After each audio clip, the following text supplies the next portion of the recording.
ایک صحابی ہیں حضور صلی اللہ تعالی علیہ وسلم پر ایمان لانے کے بعد وہ کہتے ہیں حضور ایام جہالت میں ہمارے سے دو ایسے معاملات ہوئے، ایک واقعہ یاد کرتا ہوں تو رونا آتا ہے اور ایک واقعہ یاد کرتا ہوں تو ہنسی آتی ہے۔ جہالت میں ہم کچھ ایسے کام کرتے تھے اسلام لانے سے پہلے کہ ایک واقعہ ایسا ہے کہ ہم رو پڑتے ہیں یاد آتی ہے تو، اور ایک واقعہ ایسا ہے کہ وہ یاد آتی تو ہنس پڑتے ہیں۔ حضور نے پوچھا وہ دونوں کیا ہیں؟ انہوں نے کہا جہالت میں جب ہمارے گھر بیٹی پیدا ہوتی تو ہم اس کا گلا مروڑ کر دفن کر دیتے تھے، ہم نے اپنے ہاتھوں سے کئی بچیوں کو دفن کیا، وہ جب بھی یاد آتا ہے تو رو پڑتے ہیں، رونا آتا ہے۔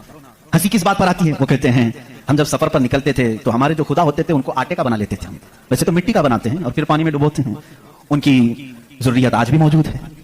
عرب والوں میں اگر میں بیان کروں کہ ہاتھوں سے خدا بنائے جاتے ہیں تو انہیں یقین نہیں آتا، ہندوستان والوں کو بہت جلدی یقین آئے گا۔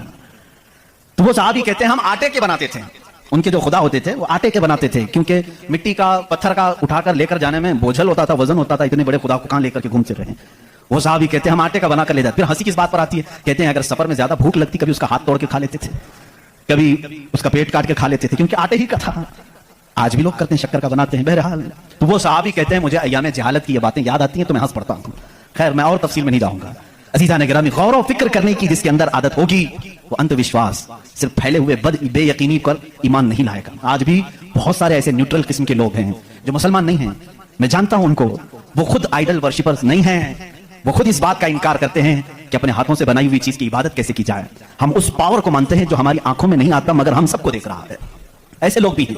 ہاں اگر کوئی اس طرح کا موحد ہے، وہ اللہ کی وحدانیت کو تسلیم کرتا ہے تو اس کے ہدایت کی بھی امید ہے۔